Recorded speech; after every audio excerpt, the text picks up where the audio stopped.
ഇപ്പം ഞാൻ ജോലി ചെയ്യുന്ന സ്ഥലത്ത് എനിക്ക് ഇന്ന് വേണമെങ്കിൽ പോയിട്ട് 8 മണിക്കൂർ ഷിഫ്റ്റിൽ അവസാനിപ്പിക്കാൻ പറ്റില്ല. 12 മണിക്കൂർ ഷിഫ്റ്റിൽ അവസാനിപ്പിക്കാം, 14 അവസാനിപ്പിക്കാം, 16 അവസാനിപ്പിക്കാം, 18 അവസാനിപ്പിക്കാം, 20 അവസാനിക്കാം, 22 അവസാനിപ്പിക്കാം, 24 അവസാനിപ്പിക്കാം, വേണമെങ്കിൽ 28 മണിക്കൂർ വേണമെങ്കിൽ എടുക്കാം. ആരും എന്നോടൊന്നും ചോദിക്കാൻ പോകുന്നില്ല. കാരണം ഞാനാണ് നാളെ കാലത്ത് വരെ സ്റ്റുഡിയോയുടെ ഇൻചാർജ്. അതേ സ്കീം, ആ ഒരു ധൈര്യം ഉണ്ടല്ലോ, ആ സ്റ്റുഡിയോയ്ക്ക് എൻ്റെ മേത്തുള്ള ധൈര്യം, അതേപോലത്തെ ധൈര്യം നിങ്ങൾ ജോലി ചെയ്യുന്ന സ്ഥലത്ത് നിങ്ങളുടെ കമ്പനിക്ക് നിങ്ങളുടെ മേത്ത് വന്നു കഴിഞ്ഞാൽ ഓട്ടോമാറ്റിക്കലി നിങ്ങൾക്ക് എത്ര മണിക്കൂർ വേണമെങ്കിലും നിൽക്കാം.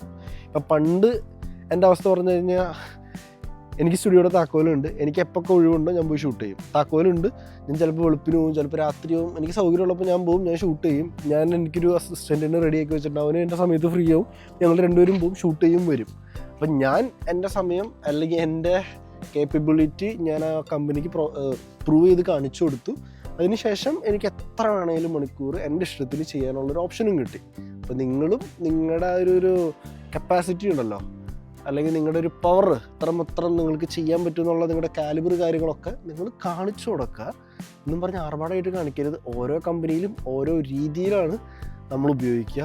നമ്മളെ നല്ല രീതിയിൽ ഗോപിയാക്കുന്ന പരിപാടിയാണെങ്കിൽ നിങ്ങളുടെ ആ ഒരു പറഞ്ഞ സാധനങ്ങളൊക്കെ കൂടി കുറച്ച് കാണിച്ചാൽ മതി. കാരണം 1 ഇയർ അനദർ നിങ്ങൾ പിരിച്ചുവിടും.